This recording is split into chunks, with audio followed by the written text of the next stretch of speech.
എല്ലാ ദിവസവും ഇങ്ങനെ മഴയാണ്. രാവിലെ എന്നില്ല, ഉച്ചയ്ക്കെന്നില്ല, പകലെന്നില്ല, മഴ മഴ മഴ. എന്തായാലും കുറേ ചെടികൾ വെച്ച് പിടിപ്പിച്ചത് നന്നായി. മഴയത്ത് നനഞ്ഞ് നന്നായി തളിർക്കുമല്ലോ.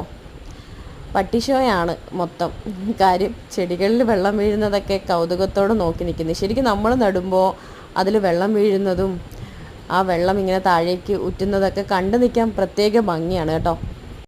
ശരിക്കും നമ്മൾ കടയിൽ നിന്നൊരു ചെടി വാങ്ങി വെക്കുന്നതിനേക്കാളും നമ്മൾ സ്വന്തമായിട്ടൊരു ചെടി വെച്ചാൽ, അല്ലെങ്കിൽ പച്ചക്കറി വിത്ത് വെച്ചിട്ടുണ്ടെങ്കിൽ അതിന് എന്തെങ്കിലും ഒരു കായ് പിടിക്കുമ്പോഴോ പൂവ് പിടിക്കുമ്പോഴോ പ്രത്യേക ഭംഗിയും സ്റ്റാറ്റസ് വെക്കലും മറ്റുള്ളവരെ വിളിച്ച് കാണിക്കലൊക്കെയാണ് കേട്ടോ.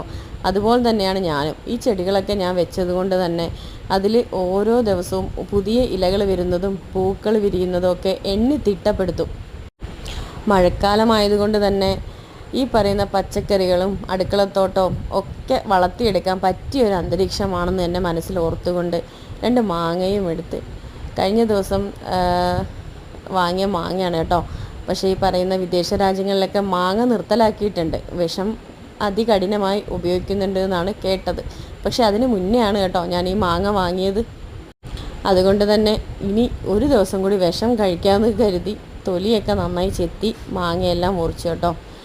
ആമയും പറയുന്നുണ്ട് മാങ്ങ വേണം എന്ന്. അപ്പോൾ ഇത് അവസാനത്തെ മാങ്ങ കഴിപ്പാവട്ടെ. ഇത് പുറത്തുനിന്ന് വാങ്ങിയിട്ടുള്ള മാങ്ങ.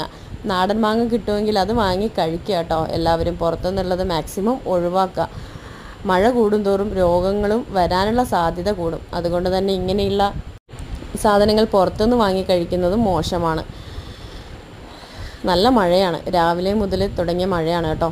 ഇനി പിള്ളേർ സ്കൂളിലൊക്കെ പോകുമ്പോഴാണ് മഴ കൊണ്ടുള്ള കെടുതി തുടങ്ങുക.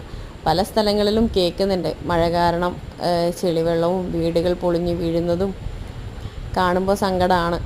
ഈ പറയുന്ന പോലെ നമ്മുടെ മനസ്സിൽ മഴയെന്ന് പറയുന്ന നൊസ്റ്റാൾജിയ ആണെന്നുണ്ടെങ്കിലും ചിലരുടെ മനസ്സിലൊക്കെ മഴ പെയ്യുമ്പോൾ ഭയങ്കര വിഷമങ്ങളും ഉണ്ടാവാറുണ്ട്. എന്തായാലും മാങ്ങ സെറ്റാക്കി കേട്ടോ. എന്നിട്ട് ആമയ്ക്ക് കൊടുത്തു. അങ്ങനെ ഇന്ന് നമ്മൾ അവസാനമായിട്ട് പുറത്തുനിന്ന് വാങ്ങി കഴിക്കുന്ന മാങ്ങയാണ് കേട്ടോ. ഇനി എന്തായാലും വാങ്ങാൻ ഉദ്ദേശിക്കുന്നില്ല. അപ്പോൾ എല്ലാവർക്കും മഴ ആശംസകൾ.